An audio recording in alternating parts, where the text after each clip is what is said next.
अस्सलाम वालेकुम everyone. Specimen paper B paper 2, तो इसको एक्सप्लेन करूँगा आज मैं इस वीडियो में। तो फिर स्टार्ट करते हैं। लिस्ट ऑफ फार्मूलाज आपको गिवन दिए हुए होंगे। क्वेश्चन नंबर 1 आपको कह रहा है find the reciprocal of 0.35। Simply calculator के अंदर आप 0.35 लिख कर इक्वल टू करोगे, वो आपको आंसर देगा 7/20। आपने उसको रेसिप्रोकल करना है विच इज़ इक्वल टू 20/7, यानी कि आप उसको फ्लिप कर दोगे। आपने कैलकुलेट करना है इसकी वैल्यू को। बहुत आसान है बेटा, यूज़ कर लें कैलकुलेटर को डायरेक्टली, 23.5 आंसर आ जाएगा।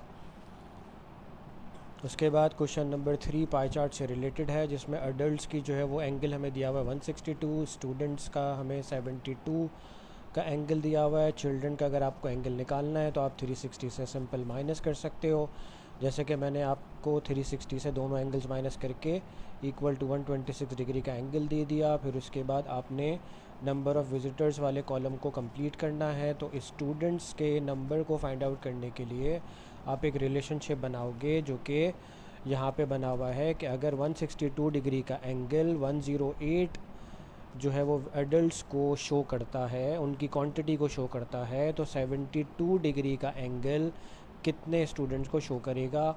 तो हम इसको सिंप्लीफाई सिंपली क्रॉस मल्टीप्लिकेशन के कॉन्सेप्ट से बहुत आसानी से फाइंड आउट कर सकते हैं। 48 हमारे पास स्टूडेंट्स आ जाएंगे, और फिर हम यही सेम रिलेशनशिप यूज़ करेंगे 162 डिग्री अगर 108 अडल्ट्स को रिप्रेजेंट कर रही है, तो 126 डिग्री कितने चिल्ड्रन को रिप्रेजेंट करेगी, तो वो आंसर आपको 84 दे देगा।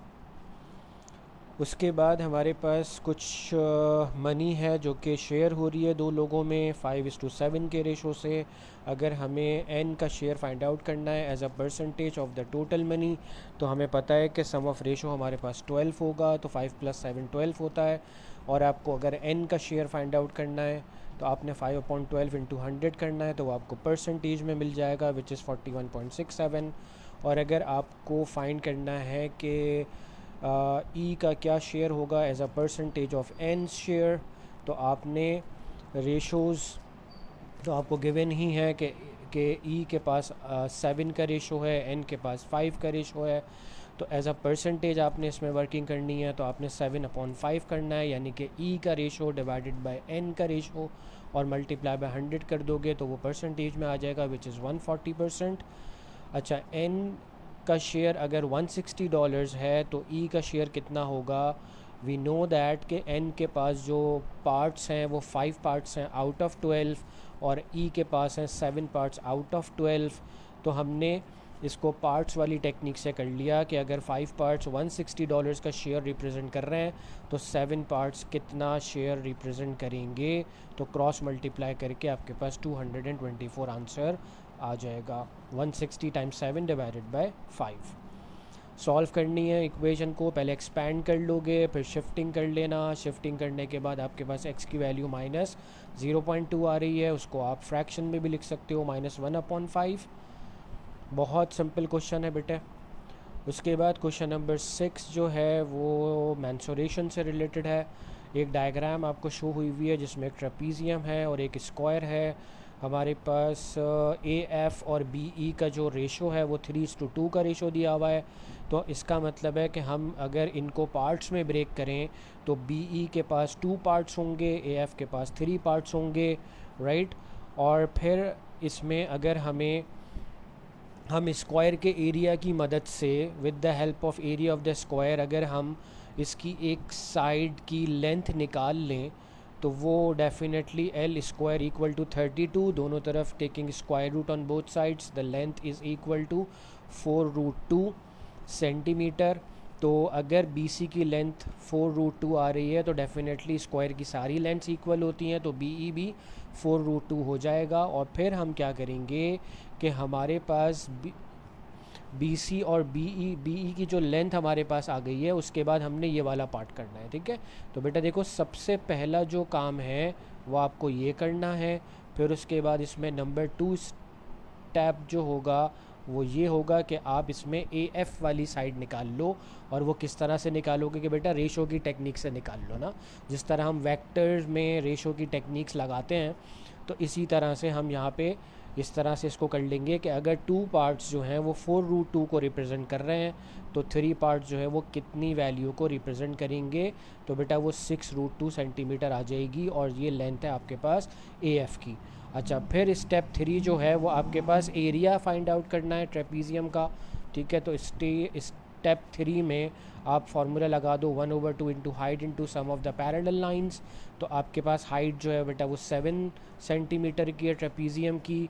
उसके बाद उसके पास एक पैरेलल लाइन P2 है which is 6√2 and the P1 is 4√2।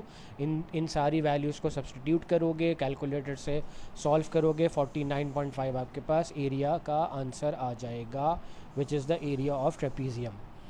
Question number 7 is related to the relative frequency. हमें पता है कि रिलेटिव फ्रीक्वेंसी का टोटल हमेशा 1 होता है। तो अगर हम 1 में से अर्ली वाली रिलेटिव फ्रीक्वेंसी और ऑन टाइम वाली रिलेटिव फ्रीक्वेंसी दोनों को सब्ट्रैक्ट कर लें, तो हमें पता चलेगा 0.35 which is the relative frequency of late वाले कॉलम की।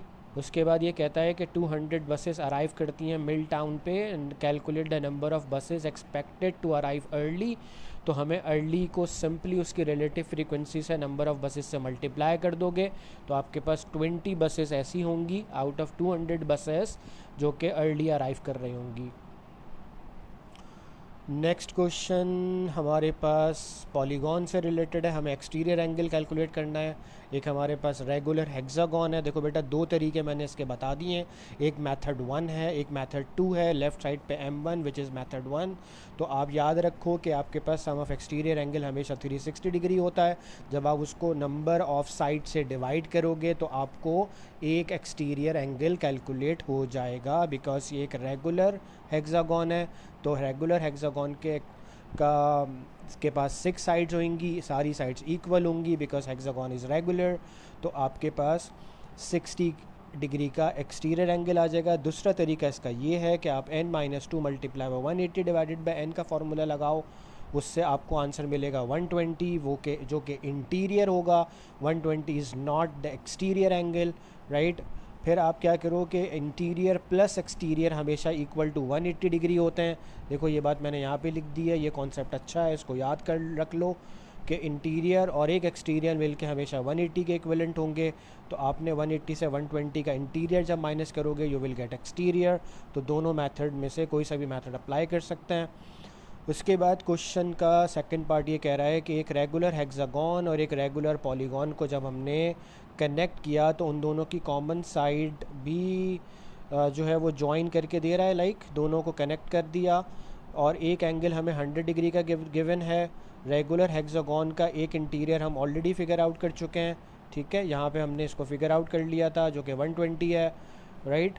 उसके बाद हमने इसी को यहाँ पे कॉपी कर लिया, और 360 से जब हमने इन दोनों एंगल्स को सब्ट्रैक्ट किया, लाइक 100 और 120 को, तो हमें इसके साथ अटैच हुए हुए जो एक रेगुलर पॉलीगॉन है उसका एक इंटीरियर एंगल 140 डिग्री का मिल गया है, ठीक है। फिर इसको भी करने के दो तरीके हैं। एक तो तरीका ये है वो 360 वाली टेक्निक से आप इसको कर सकते हो। दूसरी आप टेक्निक लगा सकते हो n-2 times 180 divided by n equal to 1 interior angle, ठीक है। तो अगर आपने इंटीरियर के कॉन्सेप्ट से करना है तो you have this method, right. तो आपने n-2 times 180 divided by n को 140 के इक्वल करना है, और फिर आप इसको सारी शिफ्टिंग करोगे, 140n होगा इक्वल टू 180n माइनस 360, और ये सारी शिफ्टिंग करने के बाद आपको नंबर ऑफ़ साइड्स पता चलेंगी विच इज़ इक्वल टू 9। तो एक तरीका तो ये है बेटा। दूसरा तरीका आपके पास एक्सटीरियर वाला तरीका है, ठीक है। तो आपने क्या करना होगा, अगर आप एक्सटीरियर वाले कॉन्सेप्ट को अप्लाई कर रहे हो तो आपने सबसे पहले 180 से इंटीरियर को सब्ट्रैक्ट करके एक एक्सटीरियर फाइंड आउट करना है विच इज़ 40 डिग्री, और आप 360 डिवाइडेड बाई n को इक्वल टू 40 कर दोगे, क्योंकि एक एक्सटीरियर एंगल आपके पास 40 डिग्री का आ रहा है। तो ये भी सिंप्लीफाई होकर आपको नंबर ऑफ़ साइड्स n ही देगा, ठीक है। तो दोनों में से कोई भी मेथड अप्लाई कर लो, both methods are correct. Question 9 set से रिलेटेड है। यूनिवर्सल आपको गिवन है, सेट ए के अंदर ऑड नंबर्स लिखने हैं, तो मैंने सारे ऑड नंबर्स लिख दिए हैं। सेट बी में मल्टीपल्स ऑफ 3 लिखने हैं, वो सारे मल्टीपल्स ऑफ 3 लिख दिए। पार्ट ए में हमने ए को बी के साथ इंटरसेक्ट करना है, तो कॉमन एलिमेंट्स दोनों में 3 एंड 9 है। उसके बाद सेकंड पार्ट थोड़ा सा ट्रिकी आप कह सकते हो, थोड़ा सा ट्रिकी है कि आपने एक ऐसी सेट नोटेशन निकालनी है कि जो कि 2, 4, 8, 10 को डिस्क्राइब कर रही हो। ठीक है, तो अगर आप ये देखो कि अगर आप ए और बी को दोनों को पहले कंबाइन कर लो, उनके सारे एलिमेंट्स को, मींस व्हाट कि आप उनका यूनियन फाइंड आउट कर लो, तो आपके पास 1, 3, 5, 6, 7, 9, 11, 12 आ जाएगा। और जब आप इस ए यूनियन बी वाले सेट को 2, 4, 8, 10 के साथ कंपेयर करोगे तो आपको ये बात पता चल जाएगी कि जब मैं ए यूनियन बी का होल कॉम्प्लीमेंट लूँगा तो मेरे पास 2, 4, 8, 10 ही बचेगा। क्योंकि कॉम्प्लीमेंट का कॉन्सेप्ट क्या होता है कि जो एलिमेंट्स ए यूनियन बी में आ रहे हैं वो कॉम्प्लीमेंट में उसके other than these elements complement का पार्ट बनते हैं। तो इसीलिए 2, 4, 8, 10 जो है वो A union B to the whole complement की सेट नोटेशन है। ठीक है, जो कि इसका आंसर बन जाएगा। उसके बाद स्टैंडर्ड फॉर्म बहुत आसान है बेटा, 4.73 मल्टीप्लाई बाई 10⁻⁻² हो जाएगा, क्योंकि हम राइट पे डेसिमल को शिफ्ट कर रहे हैं तो पावर हमेशा नेगेटिव आती है। उसके बाद हमारे पास स्टैंडर्ड फॉर्म से रिलेटेड अगेन क्वेश्चन है, और इसमें आपने सिंपली क्या करना है बेटा, 2.7 मल्टीप्लाई बाई 10⁻⁴ को 2.25 मल्टीप्लाई बाई 10⁻⁻4 से डिवाइड कर लो। आंसर आपके पास बेटा आ जाएगा 1.2 मल्टीप्लाई बाई 10⁻8, और फिर इसको कंपेयर कर लेना। ठीक है, 1.2 इंटू 10⁻8 को जब कंपेयर करोगे c मल्टीप्लाई बाई 10⁻d से, तो c की वैल्यू 1.2 और d की वैल्यू 8 मिल जाएगी। Question 11 simple interest part A. Formula होता है बेटा principal multiply by rate multiply by time divided by 100। ठीक है, तो 1500 का प्रिंसिपल है, रेट आपको 2 होल 1/6 दिया हुआ है। इधर हमें परसेंटेज की साइन यूज़ नहीं करनी होती। उसके बाद हमने इसको टाइम से मल्टीप्लाई करना है और डिवाइड कर देना है 100 से। कैलकुलेटर यूज़ कर लें डायरेक्टली, पेपर 2 हम कर रहे हैं, तो हमारे पास 130 आंसर आ जाएगा। उसके बाद कंपाउंड इंटरेस्ट का सवाल है। कंपाउंड इंटरेस्ट का फार्मूला आपके पास मैंने लिख के दे दिया है बेटा, a is equals to p bracket 1 + r/100 raise to the power n। n आपके पास नंबर ऑफ़ ईयर्स हैं जो कि 5 दिया हुआ है। आपके पास a की वैल्यू 1825 है, प्रिंसिपल आपको 1500 दिया हुआ है, रेट आपने फाइंड करना है। ठीक है, तो हमने 1825 को सबसे पहले 1500 से डिवाइड कर लिया, फिर दोनों तरफ हमने √5 ले लिए हैं। ठीक है, इसलिए क्योंकि हमें पावर को एलिमिनेट करना है, तो दोनों तरफ हमने √5 ले लिया। ठीक है, तो √5 ऑफ 1825 डिवाइडेड बाय 1500 जब हम कैलकुलेट करेंगे कैलकुलेटर से तो 1.04 आ जाएगा। 1.04 - 1 मल्टीप्लाई बाय 100 इक्वल्स टू 4%। तो ये आपके पास वैल्यू ऑफ आर आ जाएगी। अच्छा, अब देखो क्वेश्चन नंबर 12 में सिंप्लीफाई करना है, तो 5x² में से x² माइनस कर लोगे, 4x² माइनस x आ जाएगा। ठीक है, तो आंसर जो है बेटा इधर भी छोड़ सकते हो, ये भी करेक्ट है, और अगर कॉमन ले लोगे जब भी करेक्ट है तो बोथ कंडीशंस आर एक्सेप्टेबल। ठीक है, क्योंकि उसने आपको सिंप्लीफाई करने के लिए कहा है, आपको फैक्टराइज करने के लिए नहीं कहा हुआ। तो अगर कोई बच्चा फैक्टराइज कर भी लेता है तो उससे कोई फ़र्क नहीं पड़ेगा, बोथ आंसर्स आर एक्सेप्टेबल। ठीक है, अच्छा, अब 4x divided by 3y divided by 2a/9y। ठीक है, मल्टीप्लाई में चेंज कर लिया मैंने डिवीज़न को, रेसिप्रोकल हो गया बाद वाला फ्रैक्शन। सिंपली हमने इसको सिंप्लीफाई कर लिया, यानी कि जितना पॉसिबल कैंसिल हो सकता था सिंप्लीफाई करना है। वो करने के बाद 6x/a हमारे पास फाइनल आंसर आ जाएगा। अच्छा, क्वेश्चन 13 एवरीडे मैथ से रिलेटेड है। ठीक है, जून में हमारे पास फ्यूल जो है उसकी कॉस्ट आ रही है $0.32 पर किलोमीटर की। ठीक है, एक बस के लिए, और 1800 किलोमीटर का डिस्टेंस वो ट्रैवल कर रही है जून में। तो टोटल कॉस्ट निकालनी है, सिंपल मल्टीप्लाई करेंगे हमारे पास कॉस्ट आ जाएगी। और फिर हमें क्वेश्चन ये कहता है कि जुलाई के अंदर फ्यूल कॉस्ट जो है वो 7.5% से मोर हो चुकी है। इसका मतलब है परसेंटेज इंक्रीज़ का केस लगाना है हमने इसके अंदर। और जुलाई में बस ने ट्रैवल करा 1850 किलोमीटर, और हमें दोनों की टोटल कॉस्ट का जो जून में हमने कैलकुलेट करी, ठीक है, जो ऑलरेडी यहाँ पे हम कैलकुलेट कर चुके हैं, राइट, $576 की, और जो जुलाई में हम कैलकुलेट करेंगे, दोनों की कॉस्ट का हमें डिफरेंस फाइंड आउट करना है। तो सबसे पहला काम मैंने क्या करना है कि मैं ये कैलकुलेट करूँगा कि जो मेरी पुरानी वाली कॉस्ट थी फ्यूल की, जो कि 0.32 है, उसके अंदर अगर मैं 7.5% का इंक्रीज़ कर दूं तो वो मेरे पास न्यू कॉस्ट $0.344 बन जाएगी। और फिर जब मैं उसको 1850 के ट्रैवल डिस्टेंस से कैल मल्टीप्लाई करूँगा तो मुझे पता चलेगा कि जुलाई में मेरे पास जो कॉस्ट आ रही है वो 636.4 आ रही है। दोनों का डिफरेंस जो है बेटा वो 60.4 का आ जाएगा। दोनों की कॉस्ट का डिफरेंस इस तरह से, जून एंड जुलाई की कॉस्ट का 60.4। ठीक है, ओके। नेक्स्ट क्वेश्चन हमारे पास स्केल ड्राइंग से सवाल है। सबसे पहले तो बेटा ये देखो इसके अंदर कि अगर हमारे पास स्केल जो है वो मैप का 1:n की कंडीशन पे दिया हुआ होता है तो हम इसको कहते हैं रिप्रेजेंटेटिव फ्रैक्शन। तो हमें तो ये बात अच्छे से याद रखना कि बेटा रिप्रेजेंटेटिव फ्रैक्शन के अंदर हमारे पास दोनों जो स्केल होता है मैप का और एक्चुअल वाला, वो दोनों सीएम में होते हैं। ठीक है, तो हमें सबसे पहले क्या करना है कि जो हमारे पास एक्चुअल डिस्टेंस है बिटवीन द टू सिटीज़ वो है 365 किलोमीटर का। मैं उसको मल्टीप्लाई कर दूंगा 100,000 सीएम से, तो मेरे पास ये डिस्टेंस जो किलोमीटर में था अब वो सीएम में आ जाएगा। फिर उसके बाद मैं मैप और एक्चुअल की टेक्निक यूज़ करूँगा। मैप पे हमारे पास आ जाएगा 7.3 सीएम, एक्चुअल में आ जाएगा 365 एंड 50 सीएम, दोनों सीएम में आ गए हैं। अब मैं इसको लेकर आ जाऊँगा 1 पे। ठीक है, तो मैंने क्या करना है, जब 1 पे लेकर आऊँगा तो मैं इसको क्रॉस मल्टीप्लाई कर लूँगा, क्योंकि अगर 7.3 में 7.3 सीएम में अगर इतने सीएम आ रहे हैं एक्चुअली, तो मेरे पास 1 सीएम में कितने आ रहे होंगे, तो बेटा वो 5 विथ 6 ज़ीरोज़ आ जाएंगे।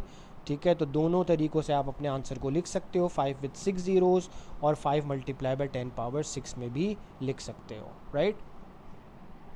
अच्छा, अब नेक्स्ट पार्ट जो है वो बेरिंग से रिलेटेड है। ठीक है, अब इसमें हमें towns A B and C दिए हुए हैं। उसके बाद towns are joined by the straight roads. अच्छा, bearing of A from B is 70 degree.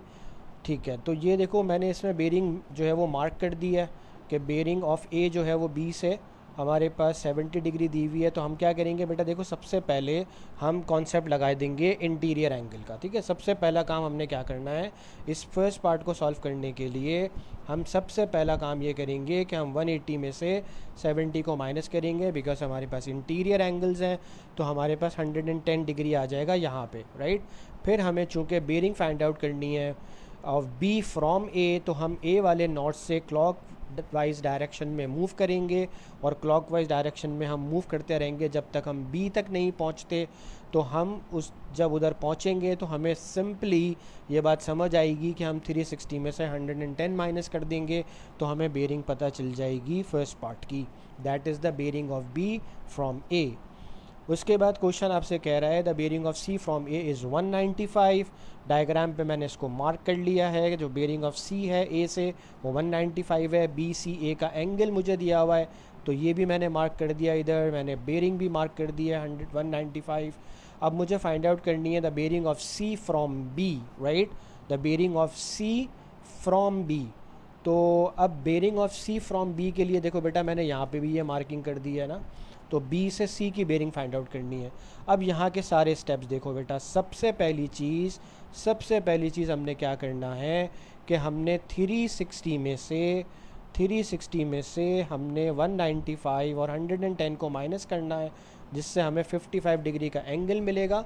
और बेटा ये एंगल देखो बेटा यहाँ मार्क हो जाएगा। ठीक है, ये देख रहे हो यहाँ पे मैंने मार्क करा हुआ है ये।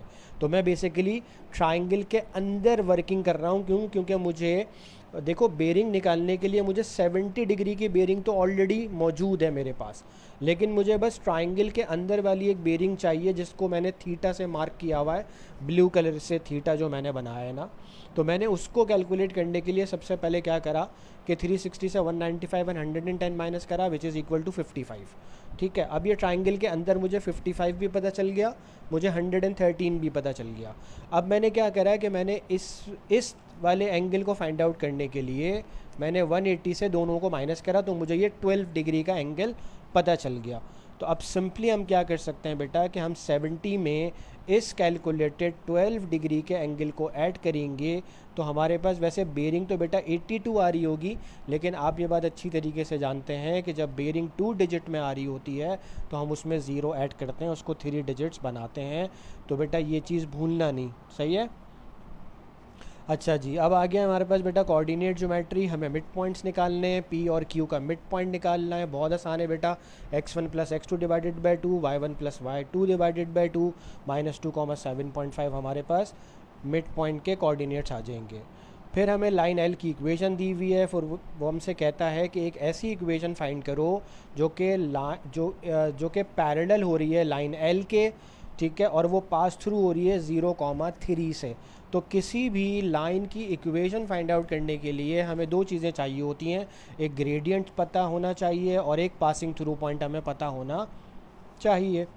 तो अब लाइंस पैरेलल हैं तो इसका मतलब है कि दोनों लाइंस का ग्रेडियंट तो सेम होगा, ठीक है। तो अगर हमारे पास इस लाइन का ग्रेडियंट अगर हमारे पास 6 है, y equals to M X plus C से कंपेयर करके आपको ग्रेडियंट पता चल जाएगा कि बेटा वो 6 है। तो 6 का ग्रेडियंट जो है वो उस लाइन का भी होगा जिसके हम इक्वेशन फाइंड आउट कर रहे हैं, लेकिन वो पास थ्रू हो रही है बेटा 0,3 से। तो आपने y minus y1 equal to M X minus x1 के फार्मूले से सिंपल इक्वेशन बना लेनी है, जो कि y equal to 6x plus 3 होगी। उसके बाद इसका लास्ट पार्ट ये कह रहा है कि write down the gradient of a line perpendicular to line L when two lines are perpendicular. तो उनके ग्रेडियंट्स हमेशा reciprocal with the different sign होते हैं। तो अगर एक लाइन परपेंडिकुलर हो रही है लाइन एल के साथ तो लाइन एल का ग्रेडियंट आपके पास बेटा 6 है, तो जो परपेंडिकुलर लाइन होगी उसका ग्रेडियंट -1/6 हो जाएगा, reciprocal with the different sign. बेटा इनइक्वालिटीज़ है हमारे पास, सबसे पहले तो ब्रेक कर लेंगे, ठीक है। -1 is less than equals to 4 - 2x। Simply equation की तरह बेटा सॉल्व कर लो, बहुत आसान है, इसके लिए आई डोंट थिंक कि एक्सप्लेनेशन की ज़रूरत है। और फिर 4 - 2x इज़ लेस देन 8 वाले पार्ट को सॉल्व कर लोगे। तो इन दोनों इनइक्वालिटीज़ को देखते हुए तुमने वो सारे इंटीजर्स वैल्यूज़ लिखनी होंगी जो इस रेंज में आ रही होंगी, यानी कि जो दोनों इनइक्वालिटी को सेटिस्फाई कर रही होंगी। तो -2 से आपको ग्रेटर वैल्यूज़ चाहिए, तो -1, 0, 1 एंड 2। और 2 तक क्यों रुक गए हैं, क्योंकि हमें 2.5 से लेसर और इक्वल टू चाहिए। तो 2.5 तो ले नहीं सकते because 2.5 is not an integer value, ठीक है। ओके, नेक्स्ट क्वेश्चन जो है वो देखो बेटा हमारे पास शेडिंग इनइक्वालिटी से है। तो अब इसमें हमें एक अनशेडेड रीजन आर दिया हुआ है जिसके लिए हमें 3 इनइक्वालिटीज़ लिखनी है। तो सबसे पहली चीज़ देखो बेटा लाइन 1, ठीक है। लाइन 1 कौन सी है बेटा, जो वर्टिकल लाइन है, राइट। उसकी इक्वेशन देखो तो बहुत आसान है, x इज इक्वल्स टू -4 है। ये लाइन सॉलिड है, ठीक है, इसके लिए और मज़ीद काम नहीं करना, ठीक है। अच्छा, उसके बाद लाइन 2 जो है वो भी line 2 is a solid line but this line is left to right downward, ठीक है। लाइन 2 के लिए देखो ये सारी वर्किंग मैंने यहाँ पे करी हुई है। अब सबसे पहले काम क्या करेंगे बेटा, इसकी इक्वेशन बनानी पड़ेगी। तो इक्वेशन बनाने के लिए पहले ग्रेडियंट निकालेंगे, फिर इसका y इंटरसेप्ट ढूंढेंगे, फिर y equals to M X plus C से इसकी इक्वेशन बना लेंगे। तो बेटा देखो लाइन 2 का ग्रेडियंट कैसे निकालोगे, मैंने इस तरह से लिया कि मैंने इस लाइन पे बेटा देखो ये 2 पॉइंट्स ले लिए। अब राइज ओवर रन की टेक्निक लगा के मेरे पास इसका ग्रेडियंट 1/2 आएगा, लेकिन मैं माइनस साइन क्यों लगाऊंगा इस पर, because this line is left to right downward. तो इसका ग्रेडियंट बेटा नेगेटिव होगा और इसका जो y इंटरसेप्ट है वो आपको 2 दिख रहा है, क्योंकि ये y एक्सिस को देखो बेटा y एक्सिस को 2 पे कट कर रही है, तो इसका y इंटरसेप्ट ये 2 हो जाएगा। तो इसकी इक्वेशन बन जाएगी y इक्वल टू -12 प्लस 2, और ये एक सॉलिड लाइन है, ठीक है। उसके बाद हमने लाइन 3 के लिए पूरी वर्किंग करनी है उसकी इक्वेशन निकालने के लिए। तो बेटा सेम प्रोसेस करना है कि ग्रेडियंट निकालना पड़ेगा राइज ओवर रन से, राइट। अब 2 पॉइंट्स ले लिए मैंने इक्वेशन पे, उसी लाइन पे, तो उनका ग्रेडियंट निकाल रहा हूँ तो मेरे पास 1 आ रहा है। पॉजिटिव ग्रेडियंट इसलिए है क्योंकि ये लाइन लेफ़्ट टू राइट बेटा अपवर्ड बनी हुई है। उसके बाद इसका c जो है वो बेटा 1 है, क्योंकि ये y एक्सिस को 1 पे इंटरसेक्ट कर रही है। तो y equals to M X plus C से इसकी इक्वेशन बनेगी y is equal to X plus one and और ये अब यहाँ पे एक डॉटेड लाइन है। तो बेटा जब लाइन डॉटेड होती हैं तो उसके लिए सिर्फ ग्रेटर या फिर लेस देन की इनइक्वालिटी यूज़ करते हैं, इक्वल टू वाली नहीं आती उसके लिए ना, तो इसलिए मैंने ये आप लोगों के रिकॉल के लिए सॉलिड और डॉटेड लिख दिया था। ठीक है, अच्छा अब देखो x इज इक्वल्स टू -4 के लिए राइट साइड वाला अनशेडेड है रिक्वायर्ड रीजन, तो वो ग्रेटर हो जाएगा, और लाइन 2 के लिए बिलो द लाइन है तो वो less than in equal to हो जाएगी, और जो लाइन 3 है उसके लिए अबव द लाइन है अनशेडेड रीजन जो रिक्वायर्ड है हमारे लिए बेसिकली, तो उसमें वो भी greater than in equals to हो जाएगी। तो मैंने सारी इक्वेशंस को देखो जब इनइक्वालिटीज़ में कन्वर्ट किया है तो मेरे पास ये बन रही है x is greater than equals to -4, y is less than in equals to half of x plus 2, ये दूसरी वाली आ गई, और जो थर्ड इक्वेशन है वो ग्रेटर देन बनेगी क्योंकि वो डॉटेड लाइन है x प्लस 1। ठीक है, ओके। उसके बाद जो है वो फंक्शंस, ठीक है, जिसमें हमारे पास जो है वो कॉम्पोजिट फंक्शंस भी हैं। ठीक है, g ऑफ -8 बहुत आसान है बेटा, g के फंक्शन में x की जगह पे -8 सब्सटीट्यूट करो, ठीक है, सॉल्व कर लोगे आपके पास आंसर आ जाएगा बेटा -9। उसके बाद देखो बेटा g ऑफ f ऑफ 5 आपको निकालना है, तो सबसे पहले आपने इसको अपनी अंडरस्टैंडिंग के लिए ऐसे लिख लिया g ऑफ f ऑफ 5, तो आपने जब सब अच्छा अब g के अंदर f ऑफ 5 है राइट, तो आप सबसे पहले f ऑफ 5 सॉल्व कर लो। ठीक है, तो सबसे पहला काम आपने क्या करना है बेटा, f ऑफ 5 सॉल्व करना है। f ऑफ 5 सॉल्व करके आपके पास आंसर आ जाएगा बेटा 35, तो 35 जो है वो अब g के इनसाइड ऑफ g जो है वो चला जाएगा, क्योंकि f ऑफ 5 की वैल्यू 35 आ गई है ना। तो अब हम क्या करेंगे कि हम अपने g वाले फंक्शन में 35 पुट कर देंगे, ठीक है, क्योंकि f ऑफ 5 को हमने रिप्लेस कर दिया बेटा 35 से ना। तो अब हमारे पास फंक्शन क्या बन गया, g ऑफ 35, इसका मतलब है ये कॉम्पोजिट कर लिया हमने, ठीक है, क्योंकि हमने उसको f ऑफ 5 की को सब्सटीट्यूट करा, f x के फंक्शन में x की जगह पे 5 डाला, उससे 35 आ गया। तो इससे हमें जब हम इस 35 को g के फंक्शन में डालेंगे तो इसका मतलब ये सारा का सारा कॉम्पोजिट हो चुका होगा, तो ये 77 हमारे पास आंसर आ जाएगा। अच्छा अब देखो बेटा इसमें हमें g इन्वर्स ऑफ x निकालना है, तो g इन्वर्स ऑफ x निकालने के लिए आप क्या करते हो कि g ऑफ x को आप y के इक्वल कर लो और फिर आप x को सब्जेक्ट बना लो। तो जैसे ही आपके पास x सब्जेक्ट बनता है तो ये जो x सब्जेक्ट बन गया है लाइक y - 7/2 जो आ रहा है, यही आपके पास इन्वर्स है, बट आपने इसका वेरिएबल चेंज करना है और इसको आपने y के बजाय इन टर्म्स ऑफ x लिखना है, तो ये आपका g इन्वर्स ऑफ x आ जाएगा। अच्छा फिर इसके नेक्स्ट पार्ट में बेटा f ऑफ x - 6 आपने करना है, इसका मतलब है आपके f ऑफ x वाले फंक्शन का जो मैंने यहाँ पे लिखा हुआ है ऑलरेडी उसका इनपुट है x - 6, तो इसका मतलब है हम x की जगह पे x - 6 पुट कर देंगे और फिर दूसरे x की जगह पे भी x - 6, जहाँ जहाँ हमें x मिल रहा है हर x को हम रिप्लेस कर देंगे विद x - 6, क्योंकि x की जगह पे इनपुट आ जाएगा x - 6। अच्छा अब x - 6 को बेटा देखो a - b to the whole square की आइडेंटिटी से ओपन कर लेना, उसके बाद यहाँ पे -3 से इसको मल्टीप्लाई कर लोगे तो -3x + 18 बनेगा, फिर उसके बाद इसको फर्दर 2 से मल्टीप्लाई करोगे तो ब्रैकेट को 2 से मल्टीप्लाई करके 2x² - 24x + 72 आ जाएगा, और फिर इन सारी टर्म्स को जब सिंप्लीफाई करोगे तो this is your final answer in the form of ax² + bx + c। अच्छा अब इसका जो लास्ट पार्ट है वो आपसे कह रहा है use the quadratic formula to solve f of x - 6। अब f ऑफ x का फंक्शन बेटा हमें क्या दिया हुआ है, 2x² - 3x दिया हुआ है, ठीक है, तो हमने क्या करना है, f ऑफ x को हमने रिप्लेस कर दिया बेटा देखो 2x - 6 से, और -6 उसके साथ लिखा हुआ है और इक्वल टू 0 करके फिर हमने a, b और c की वैल्यूज़ को आइडेंटिफाई करा, फिर हमने इधर क्वाड्रेटिक फार्मूला लगा लिया और फिर क्वाड्रेटिक फार्मूला लगा के we have 2 values for x, तो ये हमने अपना आंसर दे दिया up to correct to the 2 decimal places. Okay question number 10 जो है बेटा नाउ दिस इज ट्रिग्नोमेट्री, ठीक है, फर्दर ट्रिग्नोमेट्री है। देखो भाई अब इसमें सबसे पहला काम आपको सी ए डी शो करना था, ठीक है। तो सी ए डी शो करने के लिए आप लगाओगे बेटा कोसाइन रूल, और आप फोकस कर रहे होगे बेटा इस ट्राइंगल को सी ए डी फाइंड आउट करने के लिए, ठीक है। तो आप कोसाइन रूल लगा दो, 10 square plus 18 square minus 20 square divided by 2 into 10 into 18, और फिर जब आप यहाँ पे इसका कॉस इन्वर्स लोगे तो आपके पास सी ए डी का एंगल जो है वो प्रूव हो जाएगा, विच इज़ 86.2 डिग्री। उसके बाद नेक्स्ट पार्ट में हमसे कह रहा है कि बेटा ए सी बी का ऑब्ट्यूज़ एंगल कैलकुलेट करो। अब ए सी बी को फाइंड आउट करने के लिए आप क्या करोगे कि आप अपना ये वाला ट्राइंगल यूज़ करोगे, ठीक है, ए सी बी।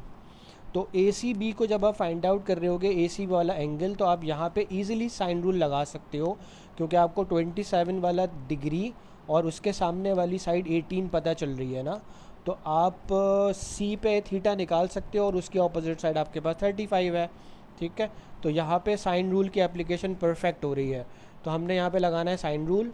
साइन रूल लगाने के बाद हम इसको क्रॉस मल्टीप्लाई करेंगे, फिर उसका इन्वर्स लेंगे, ठीक है। तो 62 डिग्री का एंगल आ रहा होगा, but this is not obtuse, this is an acute angle. तो ऑब्ट्यूज़ के लिए आप इसको 180 से माइनस कर लोगे तो आपके पास 118 ये ऑब्ट्यूज़ एंगल इसका आ जाएगा, जो कि ए सी बी का ऑब्ट्यूज़ एंगल होगा। अच्छा, अब देखो ये सारे एंगल्स मैंने यहाँ पे मार्क कर दिए हैं ना, ताकि आसानी हो जाए बाद में हम अगर कुछ क्वेश्चन इसके अंदर से और मज़ीद पार्ट्स बनेंगे तो पार्ट्स अगर हमें सॉल्व करने पड़ जाएं तो ये सारी चीज़ें जब हम लिखे हुए होंगे तो हमें आसानी दे रही होंगी इंशाल्लाह।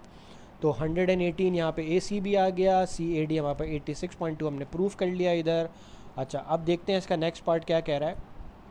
देखो इसका नेक्स्ट पार्ट ये कह रहा है कि a player runs directly from B to D in a time of 5.3 seconds, calculate the average speed of the player. अच्छा, अब बी से डी वो डायरेक्टली रन कर रहा है, runs directly from B to D 5.3 seconds के अंदर ना, उसकी एवरेज स्पीड कैलकुलेट करनी है। अब एवरेज स्पीड कैलकुलेट करने के लिए मुझे सबसे पहला काम क्या करना होगा बेटा, मुझे डिस्टेंस फाइंड आउट करना होगा कि बी से डी तक का डिस्टेंस कितना है। तो अब मैंने क्या करा कि मैंने अपने ओरिजिनल डायग्राम को देखा, तो मैंने यहाँ से एक ऐसा ट्रायंगल एक्सट्रैक्ट कर लिया जिसमें डी ए बी इन्वॉल्व हो रहे हैं, ठीक है। डी से बी तक का मुझे चूँकि डिस्टेंस फाइंड आउट करना है, तो इसीलिए मैंने ये ट्रायंगल आप लोगों की आसानी के लिए सेपरेट ड्रॉ कर लिया, which is D A B, और डी बी का डिस्टेंस मैं निकाल लूँगा।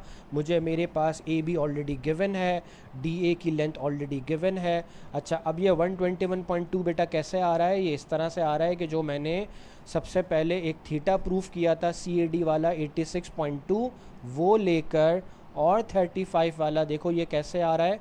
देखो ये जब हमने, देखो हमारे पास ये 27 ऑलरेडी गिवन था, हमने 118 बी वाला एंगल निकाला यहाँ पे, और जब हम इस ट्राइंगल में रहते हुए, ठीक है, I am talking about this triangle, तो इसमें रहते हुए अगर हम इसका थर्ड एंगल निकाल लें इस तरीके से, जो कि मैंने यहाँ पे लिख के दिया हुआ है, लाइक के 180 में से हम 118 और 27 को अगर माइनस कर लें तो हमारे पास ये रिमेनिंग एंगल जो है बेटा देखो 35 का आ जाएगा, ठीक है, समझ आ रही है बात।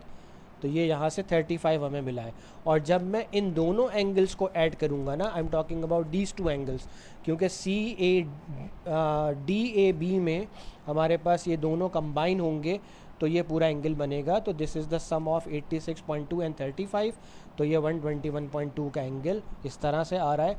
और फिर मैंने डी बी की का जो डिस्टेंस है बेसिकली उसकी जो लेंथ निकाली है वो मैंने अगेन लाइक साइन रूल को यूज़ कर लिया, जिससे मुझे 41.1 मीटर की लेंथ पता चल गई, which is from B to D. और फिर मैंने स्पीड का फार्मूला लगा लिया जिससे मुझे इसकी average speed of the player पता चल गई, विच इज़ 7.75 मीटर पर सेकेंड्स। चलो जी, अब ये बड़ा इंटरेस्टिंग क्वेश्चन है, इसको डिस्कस करते हैं। देखो f जो है वो इन्वर्सली प्रोपोर्शनल है to the cube of g के साथ ना। अब f की वैल्यू हमें दी हुई है, g की वैल्यू भी हमें दी हुई है। अच्छा, इन दोनों वैल्यूज़ को हम यूज़ करेंगे अपने k की वैल्यू को फाइंड आउट करने के लिए ना। लेकिन सबसे पहले इक्वेशन क्या बनेगी बेटा, इक्वेशन बनेगी f इज़ इन्वर्सली प्रोपोर्शनल ना, तो f is equals to k upon g cube, because this is inversely proportional to the cube of g। अच्छा, फिर हमने f की वैल्यू उधर रख ली 0.5, g की वैल्यू हमने 3 उसका क्यूब ले लिया, हमारे पास k की वैल्यू आ गई विच इज़ 13.5, और हमने अपने जो है वो उस k की वैल्यू को वापस अपने फंक्शन में पुट कर दिया, जिससे हमें f in terms of g मिल गया, which is 13.5 upon G cube, right. उसके बाद अब ये बड़ा इंटरेस्टिंग पार्ट है कि अगर हम g को इंक्रीज़ करते हैं 100%, अब देखो हमारे पास दोनों का रिलेशनशिप क्या है बेटा, दोनों का रिलेशनशिप है इन्वर्स वाला। तो आपको ये बात अच्छे तरीके से पता होनी चाहिए कि इन्वर्स रिलेशनशिप में अगर एक क्वांटिटी इंक्रीज़ हो रही है तो दूसरी डिक्रीज़ होगी, और अगर एक डिक्रीज़ हो रही है तो दूसरी क्वांटिटी इंक्रीज़ करती है, ठीक है। और इंक्रीज़ बाय 100% का मतलब है कि वो डेफिनेटली डबल हो रहा है, ठीक है। इंक्रीज़ बाय 100% का मतलब है कि जो वैल्यू हमारे पास एक इनिशियल वैल्यू जो भी है 100% जब वो इंक्रीज़ होगी तो वो डबल हो रही होगी बेसिकली। तो अब देखो इस कंडीशन को मैंने आसान करने के लिए क्या करा कि मैंने सबसे पहले g को अज्यूम कर लिया, मैंने लेट करा कि g जो है वो मेरे पास 1 है बिफोर इंक्रीज़ ऑफ द 100%, लेकिन जब वो 100% इंक्रीज़ हो जाएगी तो वो डेफिनेटली 1 से 2 हो जाएगी ना, क्योंकि वो डबल हो रही होगी। तो अब मैंने क्या करा कि मेरे पास जो ऑलरेडी एक एक्सप्रेशन बन चुका था f का 13.5 ओवर जी क्यूब, मैंने उसी को यूज़ करा, और उसी को यूज़ करते हुए मैंने जो है वो f की वैल्यू सबसे पहले तो बेटा 1 क्यूब के थ्रू निकाल ली, क्योंकि मैंने बिफोर वाली कंडीशन को अप्लाई किया कि अगर मेरे पास g की वैल्यू 1 थी, ठीक है, तो उससे मुझे f मिलेगा 13.5। फिर उसके बाद मैंने आफ्टर वाली कंडीशन अप्लाई कर दी कि अगर मैं उसको 100% इंक्रीज़ कर दूं तो इट मीन्स कि मैं उसको डबल कर दूं, तो अब मेरे पास f की वैल्यू जो है वो 1.8675 आ जाएगी, ठीक है। तो अब आप देख रहे हो कि मेरे पास जो पुरानी वाली वैल्यू है f की जो कि 13.5 आ रही है, उसको अगर आप न्यू वैल्यू से कंपेयर करो तो आपको डिक्रीज़ वाला ट्रेंड नज़र आ रहा है। और ये बात ऑब्वियस है, ये तो होना ही था, क्योंकि इन्वर्स के केस में वो डिक्रीज़ होगी, ठीक है, क्योंकि अगर एक क्वांटिटी इंक्रीज़ हो रही है तो दूसरी डेफिनेटली डिक्रीज़ करेगी। अब वो कह रहा है परसेंटेज चेंज निकालो। अब देखो परसेंटेज चेंज निकालने का आपके पास फार्मूला क्या होता है, आप हमेशा डिफरेंस को डिवाइड करते हो अपनी ओल्ड वैल्यू से और मल्टीप्लाई कर देते हो 100 से। तो this is how you can find percentage change.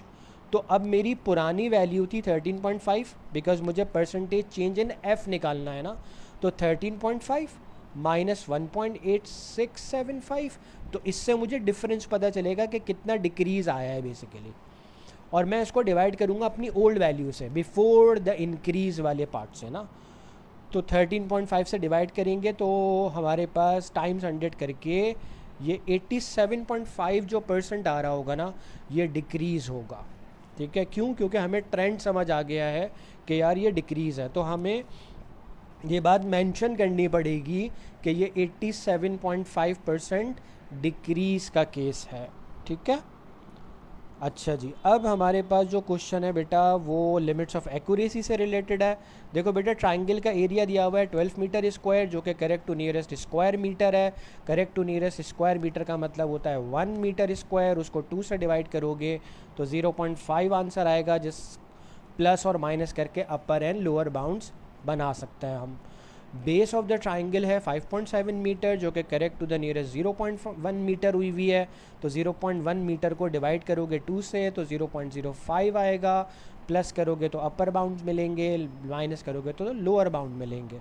अब सबसे पहले ना एक कंडीशन समझ लो कि आपको स्मॉलेस्ट पॉसिबल हाइट निकालनी है ट्राइंगल की, यानी कि you need to find the minimum possible height of the triangle ना। तो आपके पास ट्राइंगल का फॉर्मूला है half into base into height. अब जब आप इसमें हाइट निकालोगे तो आप डेफिनेटली 2 टाइम्स एरिया को डिवाइड कर रहे होगे बेस से।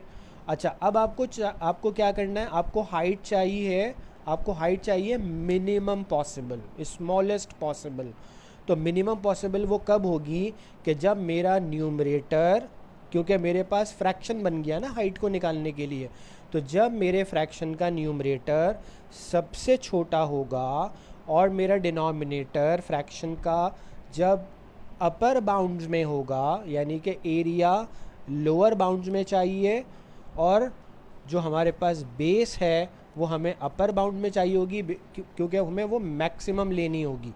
तो जब हम दोनों को डिवाइड करेंगे area will be minimum that's why मैंने उसको लोअर बाउंड्स में लिया है, और जो मेरे पास बेस है दैट मस्ट बी मैक्सिमम, ताकि मुझे हाइट मिनिमम मिले, तो मैंने उसको अपर बाउंड में लिया है। दोनों को सब्सटीट्यूट करा, सब्सटीट्यूट करने के बाद जब मैंने उसकी वैल्यू को फाइंड आउट किया तो मुझे हाइट जो है वो स्मॉलेस्ट पॉसिबल मिल गई, विच इज़ 4 मीटर। ठीक है जी, चलो जी, this is the last question.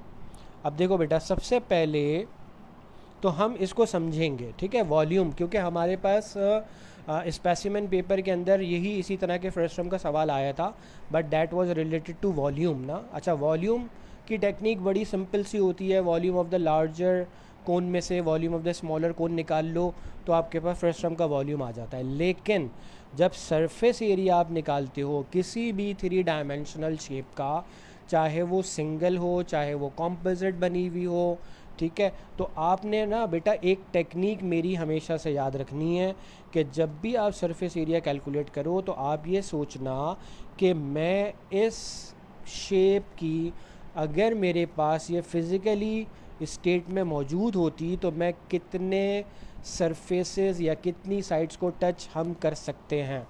ठीक है, तो अब आप इस चीज़ को अंडरस्टैंड करो बेटा, एक एक चीज़ को अच्छे से, कि अगर आप इस फ्रस्टम को फोकस करो तो आप फ्रस्टम के टॉप को टच कर सकते हो, ठीक है, फिज़िकली स्टेट में, फ्रस्टम के बॉटम वाले पार्ट को टच कर सकते हो फिज़िकली। तो बेटा देखो, टॉप का जो एरिया होगा वो तो पाई आर स्क्वायर से आ जाएगा, ठीक है, क्योंकि वो टच हो सकता है, वो पेंट हो सकता है। तो टच वाली टेक्निक या पेंट वाली टेक्निक से आप अपनी हर सरफेस एरिया की कंडीशन को, उसके सिनेरियो को अंडरस्टैंड करिएगा, और आप देखेंगे कि इस तरह से आपके लिए चीज़ें इंशाल्लाह आसान हो जाएंगी। तो टॉप का एरिया आ जाएगा बेटा पाई आर स्क्वायर से, बॉटम का एरिया आ जाएगा, वो भी एक सर्कुलर बेस है फ्रस्टम की, उसका भी एरिया बेटा पाई आर स्क्वायर से आएगा। अब सबसे पहले ना हमने क्या करना है, जल्दी से हम बेस का एरिया निकाल लें, क्योंकि हमें बेस का एरिया निकालने के लिए रेडियस ऑलरेडी पता है। तो pi into 0.6 to the whole square करके हमारे पास एक एरिया आ गया 9 पाई ओवर 25। अच्छा, अब जब हम टॉप का एरिया निकालने के लिए गए तो हमने देखा कि यार अनफॉर्चुनेटली मसला ये आया कि हमारे पास इधर रेडियस नहीं था। फिर हमने सोचा कि यार रेडियस नहीं है तो हम कैसे निकालेंगे, तो इसमें ना एक बात फ़ौरन से क्लिक कर गई कि यार एक बड़ी कोन में से एक छोटी कोन को रिमूव किया है तो डेफिनेटली यहाँ पे सिमिलैरिटी का कॉन्सेप्ट लग रहा है। जैसे हमने वॉल्यूम ऑफ द फ्रस्टम के लिए सिमिलैरिटी का कॉन्सेप्ट लगाया, तो हम यहाँ पे भी एक सिमिलैरिटी का कॉन्सेप्ट लगाएंगे कि हम अपने कॉरेस्पॉन्डिंग साइड्स के रेशोज़ को इक्वल कर लेंगे। तो हाइट को हाइट के साथ और रेडियस को रेडियस के साथ हमने ले लिया, राइट। तो अब देखो बेटा, सब जो बड़ी कोन है, जो लार्जर कोन है, उसकी हाइट है 1.44, और जो स्मॉलर कोन है जो रिमूव हो चुकी है उसकी हाइट है 0.96। वो कैसे आएगी, 1.44 में से 0.48 वाली हाइट जब माइनस करोगे ना ये वाली, तो 0.96 की हाइट आ जाएगी स्मॉलर कोन की। और फिर रेडियस हमें लार्जर कोन का पता है, हमने स्मॉलर कोन का रेडियस इस तरह से फाइंड कर लेना है, which is equal to 0.4 metre, ठीक है। और फिर आप इस तरह से ईज़िली टॉप वाले सरफेस का भी एरिया निकाल सकते हो, विच इज़ 4 पाई अपॉन 25। अच्छा, अब देखो बेटा, टॉप का आ गया, बॉटम का भी आ गया, अब हमारे पास क्या रह गया, जो बीच में हमारे पास ये कर्व सरफेस है। अब कर्व सरफेस के लिए बेटा ये कंडीशन समझ लो, जो मैंने दो कोन्स बनाई हुई हैं, एक लार्जर कोन और एक स्मॉलर कोन। जब मैं लार्जर कोन में से स्मॉलर कोन को रिमूव करूँगा, ठीक है, ये पार्ट जो है एक लार्जर कोन में से अज्यूम कर लो कि ये पार्ट रिमूव हो गया, ठीक है। रिमूव होने के बाद आपके पास ये ऑब्जेक्ट बच जाएगा जो कि फर्स्ट टर्म है, ठीक है। तो आप ये देखो कि यार आपके पास इसमें जो कर्व सरफेस है वो कैसे आएगी, वो इस तरह से आएगी कि जो कोन की कर्व सरफेस है उस कर्व सरफेस में से जब आप स्मॉलर कोन की कर्व सरफेस एरिया को सब्ट्रैक्ट करोगे, क्योंकि वो कोन तो सब्ट्रैक्ट हो गई, वो कोन तो पार्ट है ही नहीं अब, तो इसीलिए curve surface area of the larger cone, ठीक है, देखो curve surface area of the larger cone minus the curve surface area of the smaller cone. तो दोनों के कर्व सरफेस एरियाज़ को जब माइनस कर दोगे तो डेफिनेटली आपके पास इस फ्रस्टम का ही कर्व सरफेस एरिया बाकी रह जाएगा। ठीक है, तो अब मसला क्या आया कि यहाँ पे रेडियस तो मिल गए हमें दोनों के, लेकिन हमें दोनों की स्लांटेड हाइट्स नहीं पता थी। ठीक है, अब स्लांट हाइट्स के लिए आपको पता है बेटा कि आप हमेशा हमेशा पाइथागोरस थ्योरम लगाते हैं, क्योंकि आपके पास कोन के अंदर एक परपेंडिकुलर हाइट, रेडियस और स्लांटेड हाइट होती है, तो वो एक आपको राइट एंगल ट्राइंगल की शेप दे रहा होता है। तो आपने पाइथागोरस थ्योरम लगाया। ठीक है, सबसे पहले आपने स्लांटेड हाइट कैलकुलेट करनी है बेटा लार्जर कोन की, राइट। वो आ गई आपके पास बाय यूजिंग पाइथागोरस थ्योरम 1.56। ठीक है, this is the slanted height of the larger cone. फिर आपने हाइट ले ली स्मॉलर कोन की, परपेंडिकुलर हाइट, आपने रेडियस ले लिया स्मॉलर कोन का। इन दोनों की मदद से आपने स्लांटेड हाइट निकाल ली which is 1.04 and this is the slanted height for the smaller cone. फिर दोनों के आपने कर्व सरफेस एरिया निकाल लिए। फार्मूला क्या है बेटा, pi R L minus pi R L, means के ये जो पाई आर एल का फार्मूला लगाया है ये लार्जर कोन का है। ठीक है, curve surface area of the larger cone, और ये फार्मूला जो है वो है curve surface area of the smaller कोन।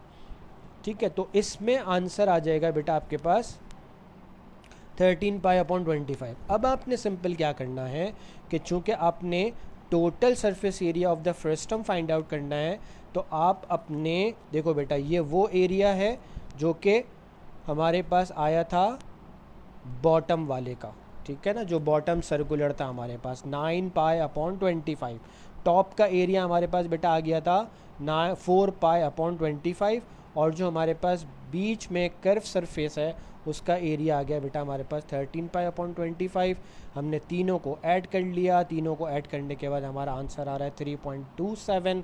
अच्छा बेटा देखो ये आंसर भी लिख सकते हो, और इसमें जो है वो 13 प्लस 9 22 प्लस 4, यानी कि आप 26 पाई ओवर 25 भी आंसर लिख सकते हो। ठीक है, लेट मी चेक इट कि यार ये 9 plus 4 plus 13, yes this is 26 pi over 25। तो ये आंसर भी ठीक है और ये आंसर भी ठीक है।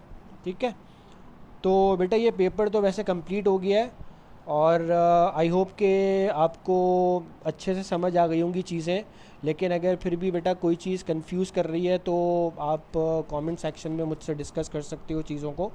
और दूसरा ये है कि बेटा अपना ये कि इस वीडियो को जितना लाइक शेयर कर सकते हो शेयर करो, लाइक ज़रूर करना। ठीक है, और सब्सक्राइब करना चैनल को लाजमी। ठीक है, और एक और चीज़ जो कि बहुत इम्पॉर्टेंट है कि मैं जब इस लाइक डिस्क्रिप्शन हाँ यस डिस्क्रिप्शन में ना मैं एक लिंक शेयर करूँगा जिसमें आप लोगों को लाइक बहुत ही रेलेवेंट और बहुत इम्पॉर्टेंट कुछ मेरे पास लाइक वर्कशीट्स हैं, कुछ मेरे पास लाइक आप कह सकते हो रिवीजन नोट्स हैं, वो आपको उधर से मिल जाएंगे उस लिंक पे। ठीक है, बेसिकली गूगल ड्राइव का लिंक है, तो आप उधर से जो है ना वो अपना सारा रेलिवेंट मटेरियल उठा सकते हो। कुछ पास पेपर्स भी हैं विद मार्किंग स्कीम, तो बहुत रेलिवेंट मटेरियल है उसके अंदर। तो वो मुझे एंड आई एम श्योर कि वो डेफिनेटली वो आपको बहुत हेल्प करेगा। ठीक है, तो thank you so much for watching, और फिर इंशाल्लाह नेक्स्ट वीडियो में आपसे मुलाकात होगी। अल्लाह हाफ़िज़।